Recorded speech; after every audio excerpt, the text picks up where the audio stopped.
Je demande de la manière la plus catégorique que quelque rançon que ce soit ait été versée. Cela est contraire à nos principes. Le temps passe, mais certains discours ne vieillissent pas et la fermeté d'un Charles Pasqua ici en 1987 à propos des otages au Liban évoque peut-être d'autres discours entendus plus récemment. Alors cette fermeté est-elle payante politiquement? La doctrine en matière d'otages a-t-elle vraiment évolué comme le dit le gouvernement et quel impact ont aujourd'hui les prises d'otages hautement médiatisées? Pour répondre à ces questions et pour déshabiller en tout bien, tout honneur les politiques sous la pression des ravisseurs et de l'opinion publique. Avec nous, 4 invités. Patricia Balme, présidente de PBCom International et spécialiste en communication de crise. Alors, vous connaissez bien cette thématique des otages, puisque vous conseillez le président du Cameroun, dont on va beaucoup parler d'ailleurs dans cette émission.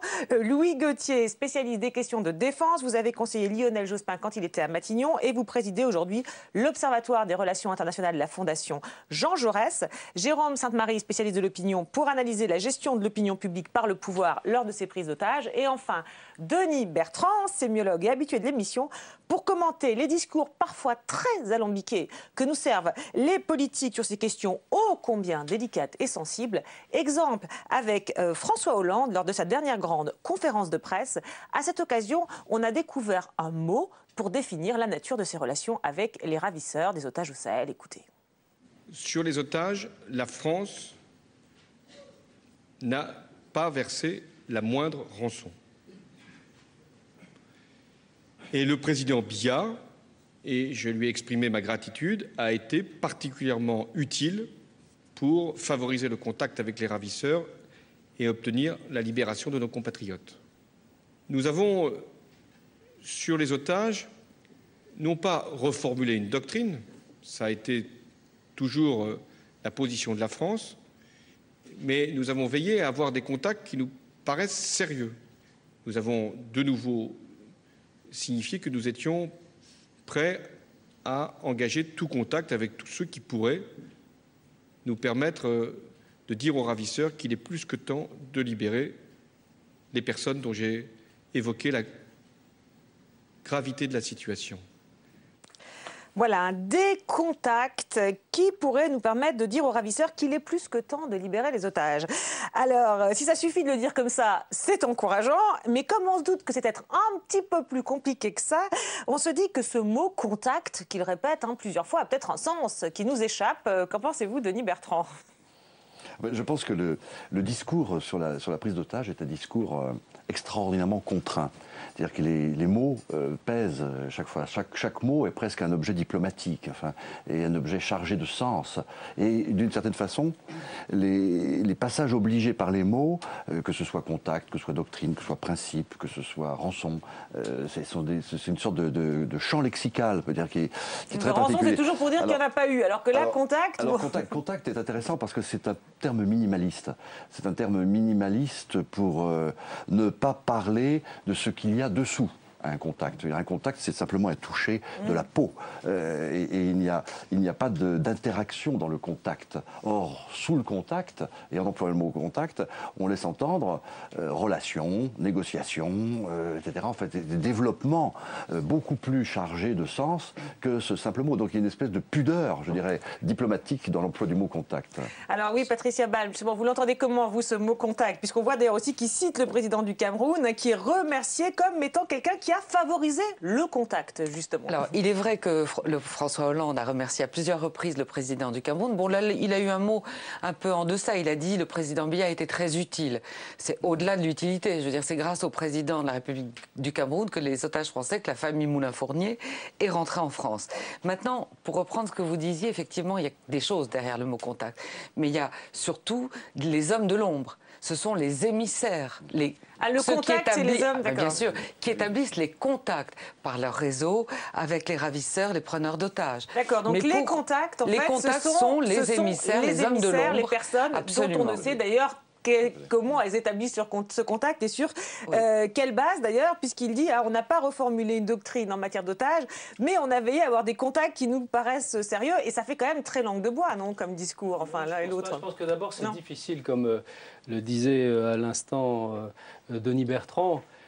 On parle en plus de ça dans un contexte où nous avons des otages en captivité. Oui, il en reste. Il en reste. Et sur le discours sur les otages, il est difficile parce qu'on s'adresse à la fois à l'opinion, on pense nécessairement aux familles, ceux qui souffrent de cet enlèvement, et évidemment, quelque part aussi aux ravisseurs. Alors dans cette séquence, peut-être un peu compliquée, en tout cas dans l'énonciation, moi je retiens de contact la notion de contact sérieux et qui renvoie peut-être à un arrière-plan de négociation qui aurait existé avant. Avec des que contacts pas sérieux. François Hollande ne soit président, qu'il aurait été moins.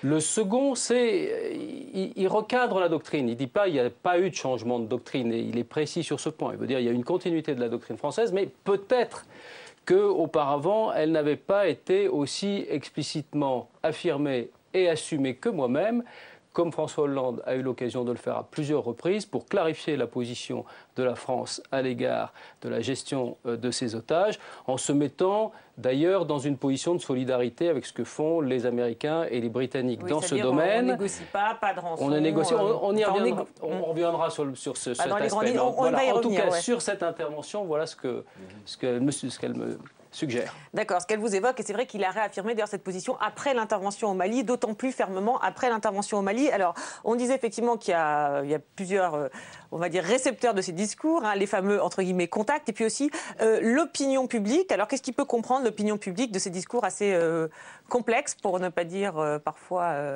Alors, volontairement flou. La première chose pour appuyer ce qui vient d'être dit, moi j'étais frappé en écoutant le président de la République par la lenteur du débit. On voit à quel point il fait attention aux termes qu'il utilise comme jamais. Alors, du coup, il répète tout le temps le même mot.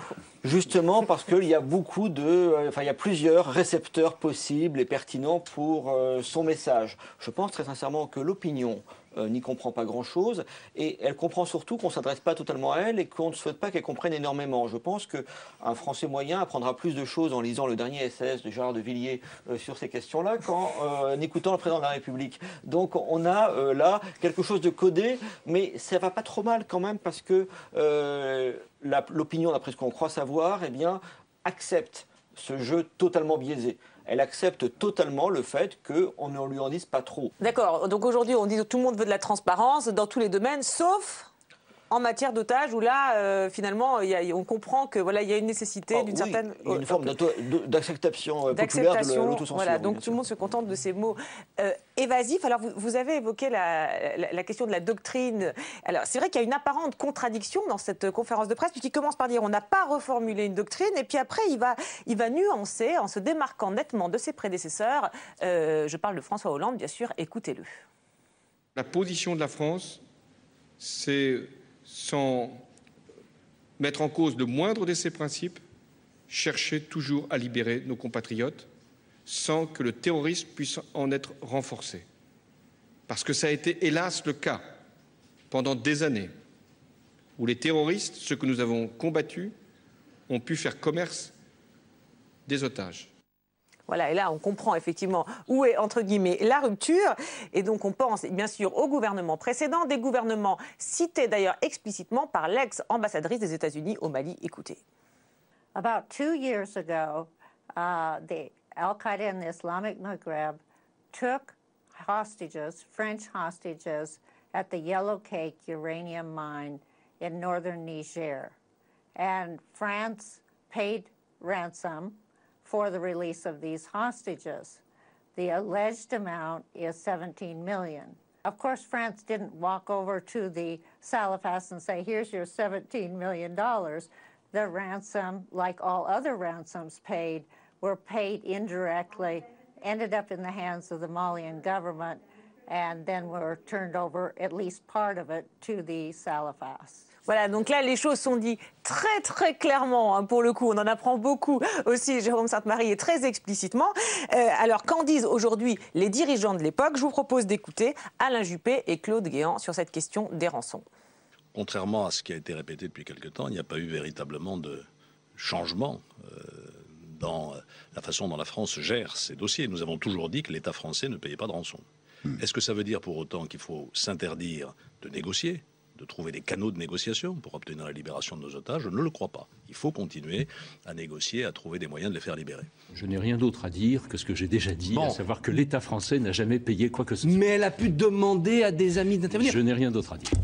Voilà, alors la doctrine n'a pas changé véritablement. Nous avons toujours dit que l'État ne payait pas de rançon. Bon, ça c'est pour Alain Juppé. Alors on parlait aussi de François Hollande et on l'a vu au début du petit montage. Et François Hollande, il dit aussi parfois des choses un petit peu contradictoires puisqu'il dit pas de changement de doctrine, mais en même temps ça a changé. Alors pourquoi Louis Gauthier, selon vous, est-il aussi complexe, même sur ce point où, a priori, on pourrait dire on peut être simple? Parce que malheureusement, notre pays a été très largement victime des prises d'otages dans des contextes, on les verra, du Liban, dans des contextes de l'Irak, de l'Afghanistan et aujourd'hui de cette zone d'Afrique, Mali, Niger, Nigeria. Dans les conflits africains, c'est vrai que le versement de rançon par un certain nombre de pays ou indirectement qui avaient des otages, a quand même contribué à augmenter les moyens de ces mouvements. Voilà. Et donc vous avez eu une position très stricte, c'est ce qu'évoque l'intervenante américaine, notamment des Américains, en disant attention, le versement de ces rançons ne fait qu'alimenter un trésor de guerre de mouvements qui s'en servent après contre vous. Donc vous, voilà, quitte à épingler publiquement le gouvernement français. Vous alimentez un système, vous encouragez. Donc je pense que c'est bien d'entendre quelquefois les leçons qui nous sont données. C'est bien aussi de savoir que dans ces affaires-là où la vie d'individus sont en jeu, les États, les responsables politiques essayent de trouver les solutions les plus adéquates possibles pour, d'une part, ne pas compromettre la survie des otages et ensuite obtenir leur libération. Et enfin, c'est vrai que la clarification est bienvenue dans cette question de prise d'otages Mali, Niger, Nigeria pour dire la position de la France est désormais clarifiée de ce point de vue et il n'y aura pas de tentative d'instrumentalisation, de gestion crapuleuse, en plus de ça, de ce marché des otages dans cette zone. D'accord, donc ça c'est la clarification faite par François Hollande, hein.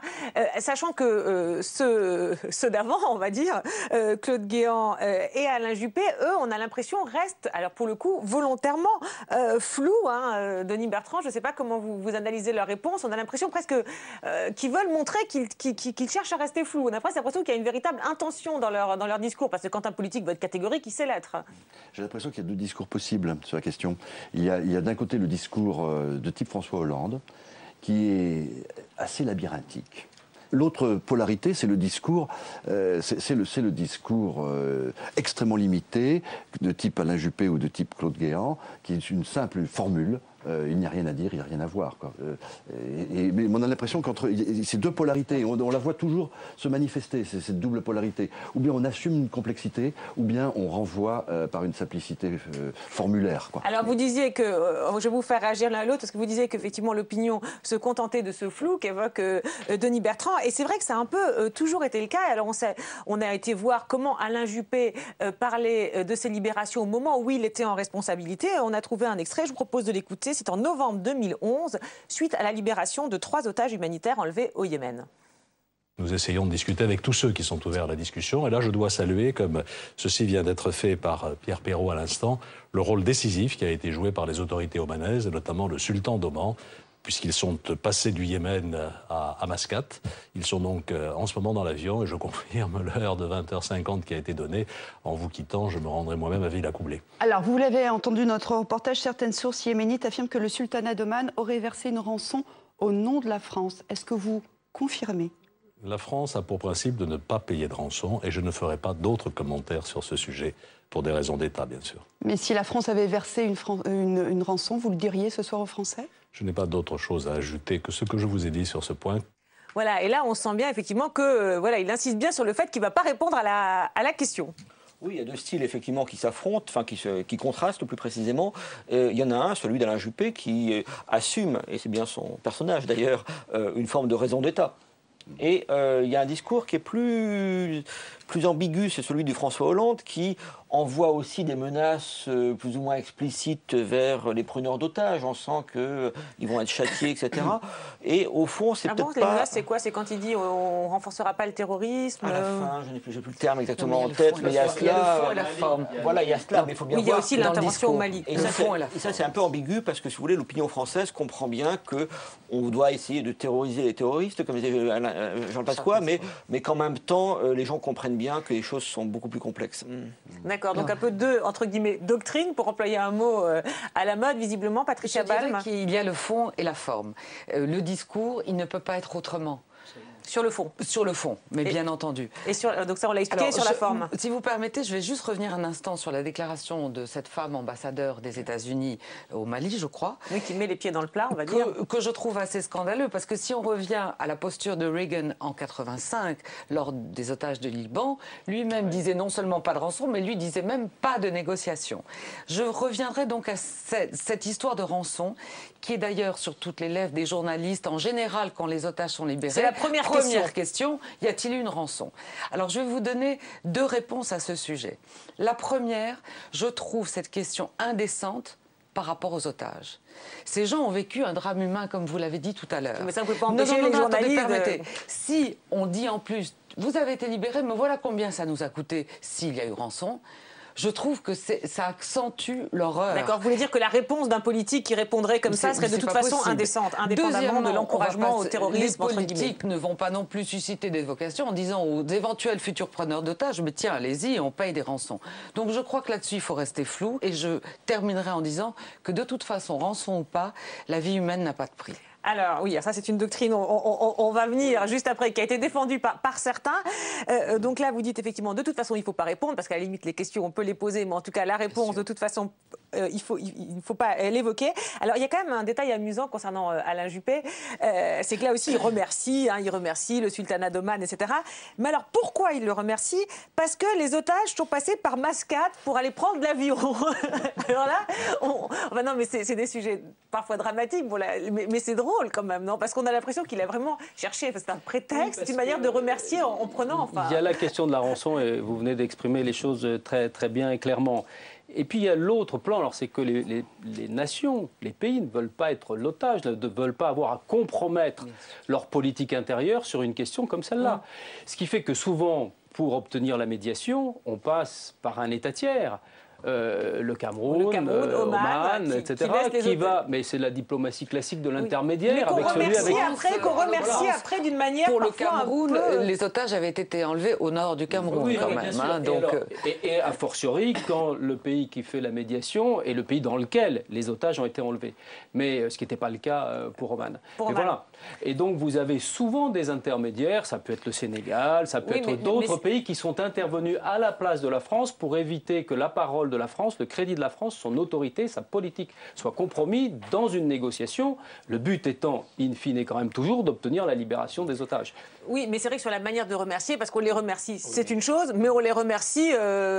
peut-être en trouvant un prétexte un peu détourné, parce que là, c'est vrai que c'est assez amusant. Ce qu'il faut bien voir aussi, c'est que sans rentrer dans le secret des dieux, on voit bien que l'État qui est intermédiaire prend un risque important en termes d'image. Il se peut qu'il y ait une forme d'assimilation de son action à celle du groupe terroriste. Et c'est pour ça qu'il faut que le pays dont relèvent les otages, eh bien, le remercie particulièrement et le mette hors de cause, en quelque sorte. Oui, le remercie particulièrement, mais quand même, pardon, j'insiste, mais quand même... La boîte de Pandore de la négociation, c'est-à-dire, voilà, et donc je remercie en passant, je remercie, oui, c'est fait, mais en même temps, je ne peux pas ouvrir une porte, une autre porte. Voilà, mais il me semble que une des caractéristiques du discours sur la politique sur les otages, c'est vraiment la légitimité du secret et du mensonge.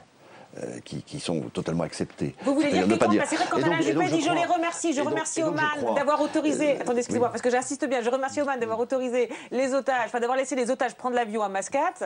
C'est vrai que quand on écoute attentivement, ça paraît pas très crédible, c'est assumer le fait que ce soit pas crédible, que ce soit pour ça qu'il les remercie en fait. C'est-à-dire, c'est donner à voir une vérité pour en cacher une autre.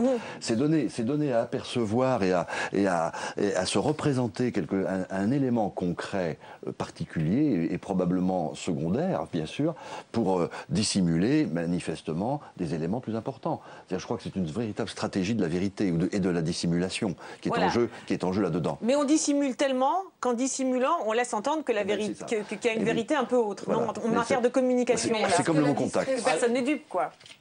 Je dirais pas ça, mais on comprend que c'est une façon d'envoyer à la fois un message de remerciement et de rester dans le confinement, dans l'espace confiné d'une négociation qui n'a pas été mise sur la table et que tout le monde comprend.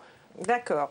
Bon, en tout cas, donc on a vu qu'il y avait plusieurs stratégies vis-à-vis de ces prises d'otages, dans quelle mesure on assume ou pas le flou. Et alors, ces stratégies qu'on vient de voir de l'équipe de Nicolas Sarkozy précédemment et du gouvernement Hollande aujourd'hui se démarquent, du moins à première vue, de la fermeté qu'on avait pu voir précédemment, celle de Jacques Chirac et Charles Pasqua, confrontés eux aussi à plusieurs prises d'otages, notamment au Liban dans les années 86-87. Et là, c'était très ferme. On commence par Charles Pasqua.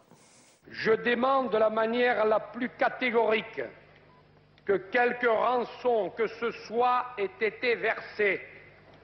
Cela est contraire à nos principes et à notre politique maintes fois réaffirmée. Et ceux qui ont cru naïvement à l'efficacité de ce procédé ont échoué. Enfin, il est bien évident que nous n'avons eu aucun contact avec les ravisseurs. Voilà, là aussi le mot contact, mais là il n'y en a eu aucun. Donc très catégorique, le mot revient souvent, très ferme, tout comme Jacques Chirac, Premier ministre de cohabitation de l'époque et candidat à la présidentielle de 88, qui évoque d'ailleurs la toute récente libération des otages lors d'un meeting d'entre-deux tours. Écoutez-le. Nous avons ramené nos otages du Liban. Nous l'avons fait dans des conditions, chacun doit le savoir, qui sont conformes, cela va de soi, à l'honneur et la dignité de notre pays, c'est-à-dire sans l'ombre d'une compromission, sans l'ombre d'une tractation avec quelque groupe terroriste que ce soit, sans aucune contrepartie donnée aux autorités gouvernementales grâce auxquelles nous avons pu obtenir satisfaction. C'est simplement en faisant valoir à quel point il était peu conforme à l'honneur d'une nation de se rendre complice d'actes de barbarie que nous avons eu satisfaction. Voilà, comment il a obtenu satisfaction? Voilà, eh bien, tout est dit, du moins, peut-on penser dans ce discours. Et donc là, on voit que c'est ferme, alors pas ferme à la façon de François Hollande, là, c'est ferme et catégorique. Alors, il est en campagne électorale. Il est en campagne électorale, certes, on est en 88, Pasqua, cela dit, c'est avant, c'est en 87, on a l'impression qu'il y a vraiment un discours d'une époque. Alors c'est quoi? C'est l'époque qui a changé. Ce qu'on entend là ne pourrait plus être dit aujourd'hui, ces démentis catégoriques. Alors je fais simplement une hypothèse, c'est que ce discours est d'autant plus ferme que là, au milieu des années 80, on succède à une période où on négociait ouvertement pour la libération des otages. On l'a oublié, mais au fond, il y avait eu des Palestiniens qui avaient été libérés et la prise d'otages, d'avions, etc., donnait lieu parfois à des négociations ouvertes. D'accord, donc il fallait bien marquer Et là, on clôt cela, d'autant plus qu'on est dans les années 80, à l'époque, la droite avait lancé des polémiques contre François Mitterrand et le gouvernement socialiste au sujet de l'amnistie pour les gens d'Action Directe. Enfin, parce qu'on est en période de cohabitation aussi à l'époque. Voilà, il y avait aussi une espèce de procès par rapport au laxisme des années précédentes et au laxisme supposé de la gauche. Donc là, l'Occident rentre dans une rupture brutale par rapport à des pratiques, encore une fois, de négociations ouvertes qui existaient très fréquemment. Mais alors, c'est un discours qui est d'autant plus ferme que c'est un discours qui est faux. C'est-à-dire qu'en réalité, évidemment, pratiquement tous nos otages, heureusement, du Liban sont libérés au moment où il fait cette déclaration. Quelques-uns vont être libérés, vous le savez, dans l'avant-veille du second tour. Voilà, juste avant le meeting de Jacques Chirac. Donc il y a un discours qui est essentiellement franco-français, qui est une posture, qui fait un peu litière d'un certain nombre d'arguments sur comment la libération des otages, avec quelles concessions, avec quelle aurait pu être obtenue. On leur a dit que l'honneur était en jeu. Et d'ailleurs, je constate, et à mon avis, dans ces affaires, ça montre bien les limites et le caractère détestable des tentatives d'instrumentalisation de situations de ce type. Et donc vous avez un discours qui est d'autant plus ferme que il y a une polémique qui a monté en France sur comment les circonstances dans lesquelles ces otages ont été libérés. Il y a une tentative d'instrumentalisation avant le second tour de l'élection présidentielle de 88. Et voilà. Et nous savons tous, puisqu'il y a eu un après tout ça, y compris avec des suites, des incidents, y compris parfois de nature judiciaire sur les intervenants, que l'histoire telle qu'elle nous est présentée ici n'a sans doute pas été l'histoire réelle de la libération de ces otages. D'accord, donc en clair, quand on entend les discours qui se sont tenus après, que ce soit par Alain Juppé, comme on a entendu, qui refuse de répondre, ou même François Hollande, hein, qui emploie des mots plus flous, les circonstances, mais plus proche de la vérité. Mais sans doute plus proche de la vérité, oui. Là, on assume, vous diriez quoi? Qu'on assume le mensonge dans le discours politique? Vous diriez jusque-là? Je pense que c'est une position de fermeté, mais qu'elle est d'autant plus ferme qu'elle est décalée par rapport à la vérité. Je pense qu'il arrive un moment où les hommes politiques, puisqu'on est entré dans l'ère de la transparence, et puis que depuis tout ça, il y a les réseaux sociaux, et puis les vérités, il arrive un moment où les hommes politiques doivent faire preuve de vérité sans dire les choses. C'est-à-dire, un homme politique ne va pas dire dans son discours il n'y a pas eu de négociation. Il n'y a pas eu de contact, puisque vous parliez de contact tout à l'heure, mais tout le monde sait qu'il y a forcément des négociations, des contacts, et avec parfois même des diplomaties parallèles. Et ce, dans tous les gouvernements, qu'ils soient de droite ou de gauche, il y a toujours des hommes qui se trouvent à un moment donné précisément où ils peuvent aider à la libération d'un otage. D'accord, donc vous disiez finalement que l'opinion publique aujourd'hui assume accepte une certaine opacité en matière de prise d'otages, mais exige quand même plus de transparence, puisque ce genre de discours serait plus possible aujourd'hui. Oui, enfin là, Jacques Chirac a une circonstance très particulière. On est dans l'entre-deux tours. Il sait en quelque sorte qu'il n'aura pas le temps d'être rattrapé par la réalité avant le scrutin. C'est ça aussi. On verra bien. Et on est dans une espèce de surenchère très particulière à l'époque. Libération avait titré ce jour-là, je crois, le coup d'éclat permanent, puisqu'on avait justement eu la libération par la force des otages français à Ouvéa, juste avant, juste après. Mais là, vous disiez qu'à cette époque, mais là, on est dans l'urgence. En préparant l'émission, vous disiez à cette époque, la pression justement de l'opinion publique était beaucoup plus forte qu'aujourd'hui. Et alors, c'est peut être paradoxal d'avoir une période où la pression de l'opinion publique est très forte et en même temps des discours de fermeté, d'intransigeance totale. Ah oui, alors là, le contexte est très différent. C'est vrai qu'à l'époque, les otages au Liban, on en parlait tous les jours à la télévision, il y avait une tension terrible.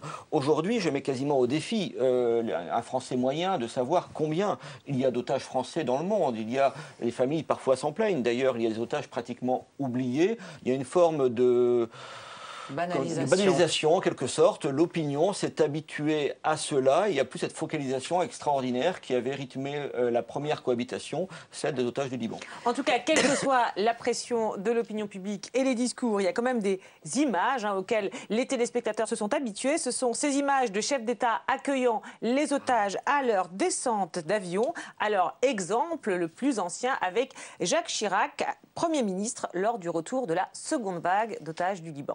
Il y a encore beaucoup de monde maintenant, une grande bousculade ici dans le salon d'honneur de l'ISBA à Orly. Je pense que nous allons pouvoir voir ces images. Les voici, ce sont les images de l'arrivée. Vous voyez, c'était Camille Sontag qui a débarqué en premier, qui retrouve son épouse. C'était bien sûr un retour très émouvant. Jacques Chirac a accueilli les deux otages. Il était avec leur famille au pied de l'avion. Voilà, et quelques années plus tard, Jacques Chirac, devenu président de la République, accueillera Florence Aubenas à son retour d'Irak, là aussi après une détention très médiatisée. Puis son successeur Nicolas Sarkozy fera de même avec Hervé Guéquière et Stéphane Taponnier, ou avec les otages du navire Le Ponant en Somalie. Et puis fin 2010, eh bien, Nicolas Sarkozy fera même un détour par le Mali pour aller saluer la libération de Pierre Kamat, un humanitaire qui avait pourtant, selon lui, pris des risques en allant dans une zone dangereuse. Écoutez Nicolas Sarkozy. Cette nuit, le président de la République française a fait un crochet de plusieurs milliers de kilomètres entre le Gabon et le Rwanda pour remercier le président malien et saluer Pierre Kamat. Nous ne laisserons tomber aucun Français, quelles que soient par ailleurs les erreurs qu'ils aient pu faire, qu'ils se trouvent dans l'épreuve. Alors, on a vu que Nicolas Sarkozy avait accueilli beaucoup d'otages. Alors, François Hollande, lui, c'est intéressant parce qu'il a été beaucoup plus discret sur certaines négociations. D'ailleurs, on a appris la libération de certains otages en Afghanistan et on a même appris leur détention après leur libération. En revanche, certaines détentions ont été très médiatisées, comme celle des Moulins-Fournier enlevés au Cameroun. Et là, eh bien, finalement, François Hollande, après avoir laissé entendre qu'il n'irait pas les accueillir, eh bien, se rend au petit matin à l'aéroport. Regardez. Sur le tarmac, les attendaient aux côtés du président de la République une dizaine de membres de leur famille, frères, sœurs et grands-parents. Alban et Tanguy Moulin-Fournier sont tombés dans les bras de leurs proches. Juste devant son frère, le père de famille, visage amaigri, a fait part de son immense émotion et bonheur. Il a salué l'élan de solidarité. Les autorités françaises ont fait leur devoir dans la discrétion et une fois encore, je veux remercier aussi bien le Cameroun que le Nigeria qui ont multiplié les contacts et permis cette libération. J'ai une pensée particulière pour le président Biya qui, dans ces derniers jours, a eu un rôle important. Je n'en dirai pas plus sur les conditions. Aujourd'hui, c'est en ce petit matin la joie qui nous saisit. Voilà, alors là, maintenant qu'on a l'oreille exercée, on entend contact, on entend je n'en dirai pas plus sur ces libérations. Mais ce qui est intéressant, c'est que le moment où François Hollande décide d'aller accueillir les otages, eh bien, Laurent Fabius, ministre des Affaires étrangères, est déjà parti au Cameroun pour aller les chercher et il est accompagné par des caméras. Un livre que m'a donné la grand-mère, qui est un livre qui a été, qu'ils ont fait dans des vacances précédentes. Et je lui ai dit, bon, ben, je vais le garder sur mon bureau tant qu'ils ne sont pas libérés. Après, je les mettrai dans la bibliothèque. Alors, ce qu'il y a de formidable, parce qu'il y a toujours une dose d'humour, même dans les drames, c'est que le livre s'intitule « Que va-t-il se passer cette année ?» Ben, il s'est passé beaucoup de choses. Hein. D'abord, moi, ça me fait plaisir. Hein, c'est une nouvelle formidable. On a respecté discrétion et efficacité. Il n'y a que comme ça qu'on peut s'en sortir.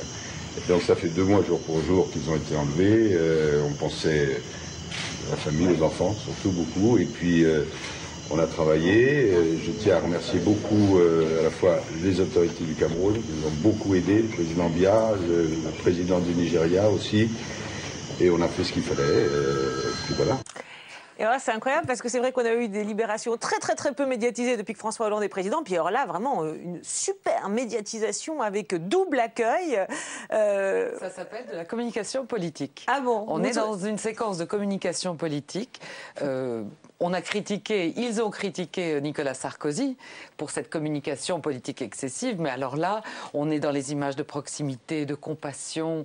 Le livre, c'est ça, parce que dans l'extrait, vous réagissez sur le livre. C'est formidable. Et puis François Hollande qui annonce qu'il n'ira pas chercher dans un premier temps les otages et qui se dit finalement, je suis tellement au plus bas des sondages que je ne vais pas me priver de cette image du président qui a un geste extraordinaire quand il remonte l'anorak de l'enfant porté par sa mère. La couverture. Voilà, ouais. Donc si vous voulez, là on est vraiment dans la vraie communication politique et François Hollande n'a pas voulu s'en priver. Et peut-être a-t-il eu raison. Je ferais peut-être une différence. Il y a une différence entre utiliser la question des otages comme une question politique, et ça c'est détestable. Ensuite, des gens, que ce soit d'ailleurs Sarkozy, Chirac, qui a été aussi, qu'on voit Villa Coublet, le président de la République, François Hollande, Laurent Fabius, ils y consacrent énormément de temps à ces questions en réalité. Ils prennent des décisions qui sont, là aussi, il s'agit d'enjeux. Et là, rappelez-vous, il y avait 4 enfants. Il s'agit d'enjeux redoutables quand même. Mais vous savez, vous pouvez les accueillir sur le tarmac de l'aéroport sans caméra, loin dans l'eau, comme ça a déjà été fait. Au moment de la libération, je pense que voilà, il y a quelque chose comme une forme de prolongement. Et donc, je distingue bien les choses, c'est-à-dire quand il y a une instrumentalisation pour en faire une question politique. Et puis après, les images, les belles images, mais qui sont après tout l'accompagnement d'une action qui a réussi. Oui, Patrice Herbal me disait, bon allez, il est bas dans les sondages, il n'allait pas s'en priver, après avoir laissé entendre et dit aux journalistes qu'il n'irait pas. C'est pour l'opinion, ça c'est des images qui sont payantes, Jérôme Sainte-Marie? Alors, évidemment, c'est la communication politique, c'est un peu quand même le degré zéro de la communication politique. Parce que tout le monde la repère. C'est un petit peu ça ou déguisé en Père Noël, quoi. Évidemment, c'est le fait d'aller accueillir des gens, personne n'est contre, on trouve ça formidable, etc. Mais en même temps, il y a deux risques, me semble-t-il. D'une part, le risque d'être un peu trop intrusif par rapport à ces gens qui sont souvent désemparés et de troubler, de choquer un peu les gens en disant il en fait trop, laisserons ces malheureux tranquilles se reconstruire, tout cela. C'est la première chose. Mais plus principalement quand même, on l'a dit tout à l'heure, quand on parle des otages, on parle à plusieurs publics, non seulement au public français, mais également aux organisations et à ceux qui ont pris des otages ou à ceux qui pourraient en prendre. En montrant qu'on accorde une telle importance à ce retour, on peut, si on n'ose pas les choses, dire véritablement que le prix, et parfois au sens strict des choses, des otages français, potentiellement est très élevé. D'accord, donc là, ça valait pas la peine de tenir tous ces discours de fermeté avant, si c'est pour se précipiter, c'est ça, Patricia Ball, à l'aéroport? Il y a un double discours presque schizophrénique, là. D'accord, chez les socialistes. Enfin, je ne trouve pas tout à fait. Je trouve que ça... Alors voilà, on a eu les commentaires peut-être plus communication politique, maintenant sémiologique. Oui, c'est-à-dire cet accueil, cette séquence de l'accueil a une fonction narrative. C'est la fin du récit. Et tout ce qui c'est la fin d'un récit très complexe. Et ce qui est intéressant, c'est que au moment de la déclaration, des déclarations qu'on a vues d'ailleurs au début de l'émission, il y a un qui suit son cours narratif. On est dans une sorte de phase du contrat. On présente ce qui va se passer. On suppose qu'il y a des opérations, qu'il y a des épreuves à franchir, etc. Les fameux contacts et tout ce qui est les émissaires dessous et tous ces rôles sous-jacents. Le récit se déroule dans l'ombre. Et voilà qu'éclate à la fin la reconnaissance finale, la récompense, le récit est bouclé. C'est un récit euphorique et c'est si rare dans la vie politique d'avoir un récit complet. Oui, mais enfin... non, mais d'accord, mais Denis Bertrand l'a dit, il y a quand même... Alors, Hollywood peut-être, et puis quand même le paradoxe... Et le mélodrame. Mais oui, mais c'est un schéma narratif qui est très important. Peut-être Denis Bertrand, alors vous qui aimez les belles histoires, voilà, vous avez une fin, mais il y a comme... mais d'autres libérations n'ont pas été aussi médiatisées. Peut-être un paradoxe dans la stratégie de communication du gouvernement aujourd'hui, qui est pourquoi avoir... Alors, effectivement, il y avait 4 enfants, vous l'avez dit, mais... autant, entre guillemets, miser et autant s'être autant investi sur cette libération, je parle en termes d'image, hein, et alors que d'autres se sont faites complètement secrètement, quoi. C'est un peu paradoxal. C'est aussi une bonne nouvelle dans cette zone-là. Et que on espère tous qu'elle sera suivie d'autres bonnes nouvelles dans cette zone-là. C'est pas l'Afghanistan, c'est ailleurs. Mais il y a une, pardon Hélène, mais il y a une dramaturgie avec les enfants. C'est la première fois dans une prise d'otage que des enfants sont pris en otage.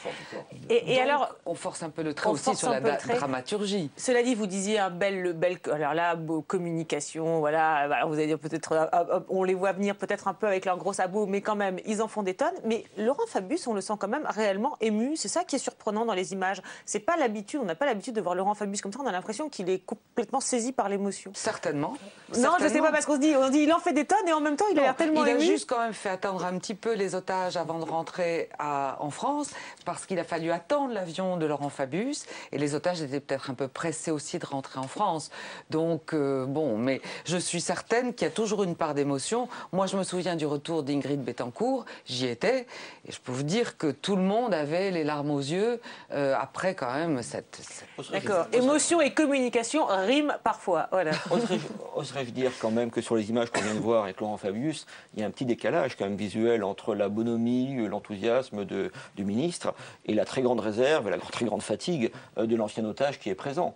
C'est ce genre de contraste, justement, alors là c'est fugitif, il n'y a pas de problème, mais ce genre de contraste qui peut faire que le politique dans ces circonstances-là peut commettre un impair. Exact. Et j'ajouterais pour finir la sobriété du président du Cameroun qui les a libérés.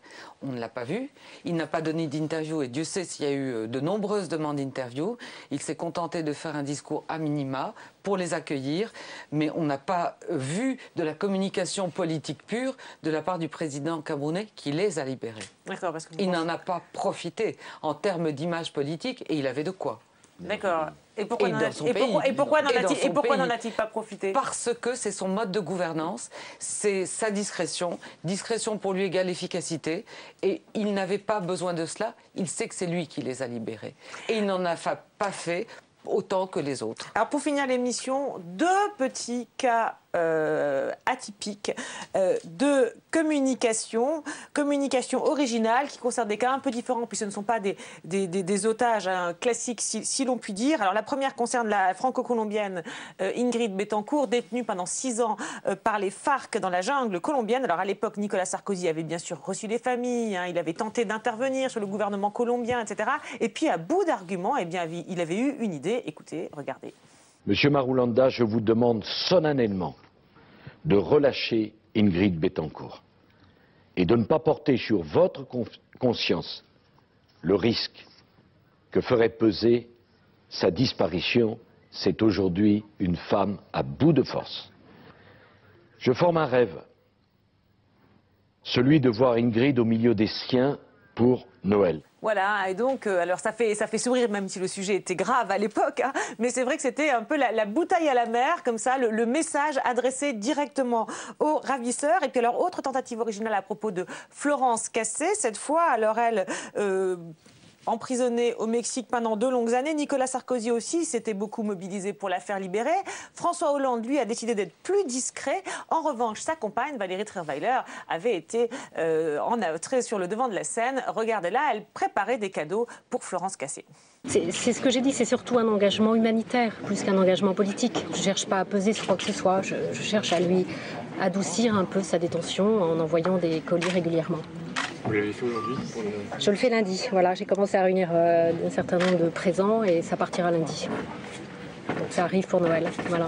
Avec le livre également Il est déjà parti, le livre. Alors là aussi, comme un petit effet comique, parce que j'envoie des cadeaux. Enfin, je vais envoyer le premier bientôt. Donc on communique sur les cadeaux avant que le premier soit parti. Mais on ne communique pas quand on envoie des cadeaux. On peut le faire dans l'ombre, on n'est pas obligé de faire venir une caméra. Alors vous qui êtes communicante, il n'y a plus de communication alors. Non mais justement. Je trouve que vous êtes très sévère, parce que moi je me souviens d'une libération d'infirmières bulgares qui avait donné lieu à autrement de déplacements et de coups de vent politiques. Donc de les cadeaux, c'est bien. Bon, franchement, je ne sais pas d'où vient cette interview et comment elle a été interviewée. C'était normal qu'elle exprime une sympathie à l'égard de Florence Cassé, qui n'était d'ailleurs pas otage, mais qui était prisonnière, en l'occurrence. Bien sûr. Mais ce n'était pas le président, c'était sa femme. Cette affaire de registre est quand même intéressante, je trouve, par l'espèce de transformation, parce que là on a eu dans les extraits qu'on a vus un écart formidable entre, disons, un pôle qui est celui Pasqua Chirac, avec cette grandiloquence et cette revendication des principes d'honneur et de dignité, et le discours intimiste aujourd'hui. On est dans l'intimisme d'une relation affective. Je forme un rêve, je fais des présents, j'adoucis. C'est assez étonnant, quoi. C'est qu'on change, il y a un changement de registre. Ça s'appelle la compassion. On est entré un peu dans l'ère de la compassion. Mais elle n'est pas en responsabilité, elle s'exprime comme une Française qui est par ailleurs la compagne du président de la République. Charles Pasqua, Jacques Chirac, qui s'expriment comme des responsables politiques, et sur un dossier qu'il y avait des prolongements politiques extrêmement lourds. Mais Denis Bertrand parle d'une évolution générale. Puisqu'on fait cette comparaison entre le discours de Valérie Trierweiler et de Nicolas Sarkozy. Alors là, il y en a un qui se trompe de rôle, c'est le président de la République. Ce discours est quand même... Nicolas Sarkozy est quand même incompréhensible. Mais il faut savoir pourquoi il le fait. Il le fait parce qu'on est d'abord sur cette histoire Bettencourt, dans des tensions, dans des enjeux qui ont aussi, entre un certain nombre de responsables à droite, tout un arrière-plan sur la libération de Mme Bettencourt, chacun en ayant fait une icône de sa réussite politique, je veux dire, notamment la séquence Villepin. Et donc là, à bout d'arguments et à bout de politique et à bout de réussite, il a ce discours. Vous avez évoqué une sorte de bouteille à la mer médiatique, mais alors là, je dois dire que c'est extrêmement curieux d'entendre ces propos. Il le fait parce qu'il n'a pas la main sur cette affaire, que le président Uribe de Colombie de l'époque a décidé d'agir seul, de ne pas donner d'informations à la France. On est bien d'accord. Et donc Nicolas Sarkozy... D'où ce message. Oui, je m'adresse directement au C'est un message d'impuissance, d'aveu d'impuissance qui est incompréhensible. Autant un discours... C'est un message pour dire... je ne lâche pas. Ok, il n'oublie pas, il ne lâche pas. Bon. On a bien vu que vous n'étiez pas d'accord. On va donner du coup le mot de la fin à Jérôme Sainte-Marie sur ces dernières tentatives de communication. Voilà, en phase ou pas avec le changement d'état de l'opinion. Denis Bertrand disait on va vers des communications peut-être plus intimistes. Je suis surtout frappé par le côté extrêmement court-termiste de ces différentes interventions, de la digestion médiatique et politique de ces prises d'otages avec des guillemets. On l'a vu dans l'émission, on arrive et le point pouvoirs politiques à son plus haut niveau montrent l'exemple malheureusement, dans une confusion totale où on s'intéresse à des gens qui sont pris en otage à cause de la politique que nous menons, comme qui sont en quelque sorte pratiquement des prisonniers de guerre, d'autres qui sont pris en otage pour des motifs crapuleux, des binationaux qui sont pris en otage aussi, mais dans des conflits qui, sincèrement, ne concernent pas ni la France ni l'intérêt national. Donc là, moi j'ai bon cœur comme tout le monde, les Français aussi, mais on est dans un mélange des genres que le politique mène et qui, à mon avis, se retourne ensuite contre nos ressortissants à l'étranger en général. Merci à tous les quatre pour vos analyses. Merci à Marie Lebon et à Quentin Calmet qui se sont levés tôt pour m'aider à préparer cette émission. Merci à Diane de Charmas qui s'est couchée tard pour la montée. On se retrouve la semaine prochaine à l'antenne et tous les jours sur le site de Public Sénat pour voir et revoir tous les déshabillons-les. Bon, en tout cas, moi j'ai appris qu'il y avait un mot très important, c'était le mot contact. Oui, mais il existe dans le langage militaire, un peu dans le langage de renseignement. Oui, mais c'est ça. Dans le contact, on est au militaire parce que c'est plus... Oui, c'est plus le contact.